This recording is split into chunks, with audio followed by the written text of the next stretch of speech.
Discussing the future of human space exploration, a vital resource is confirmed on the surface of the moon, and a first glimpse at asteroid Bennu. A few of the stories to tell you about this week at NASA. Vice President Mike Pence and our Administrator Jim Bridenstine visited the Johnson Space Center in Houston on August 23rd to discuss the future of human space exploration and the agency's plans to return to the moon as a forerunner to future human missions to Mars. We're on the cusp of a new golden age of exploration. I believe it with all my heart. And we've got the courageous astronauts that are ready to lead us there again. Men and women of the Johnson Space Center, it's not a question of if, it's just a question of when. I'm going to make you a promise. Soon and very soon, American astronauts will return to space on American rockets launched from American soil. The Vice President and the Administrator's visit included a stop at the laboratory which houses lunar surface samples collected during the Apollo moon missions. They also visited the nearby Neutral Buoyancy Laboratory where astronauts train for spacewalks.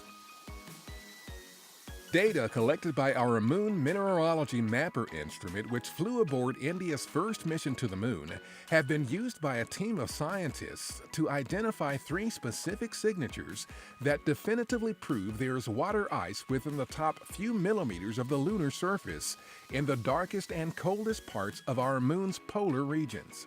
Water on the lunar surface would possibly be accessible to future explorers and could be potentially easier to access than the water previously detected beneath the moon's surface.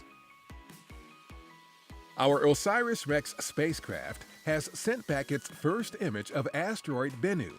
Seen in this series of shots from a distance of about 1.4 million miles, Bennu appears as a single pixel. It was imaged as the spacecraft began the mission's initial science operations and final approach phase toward the asteroid. OSIRIS-REx, our first ever asteroid sample return mission, will arrive at Bennu in December and return a sample from the asteroid in September 2023. Our InSight spacecraft has passed the halfway point on its 6-month, 300 million mile voyage to Mars. The spacecraft is targeted to touch down on the red planet this November. The InSight team is using the time before the spacecraft's arrival at Mars to not only plan and practice for that critical day, but also to activate and check spacecraft subsystems vital to cruise, landing, and surface operations, including the highly sensitive science instruments. InSight will be the first mission to study the red planet's deep interior. On August 22nd, cameras aboard the International Space Station captured views of Hurricane Lane churning in the Pacific Ocean south of the Hawaiian Islands.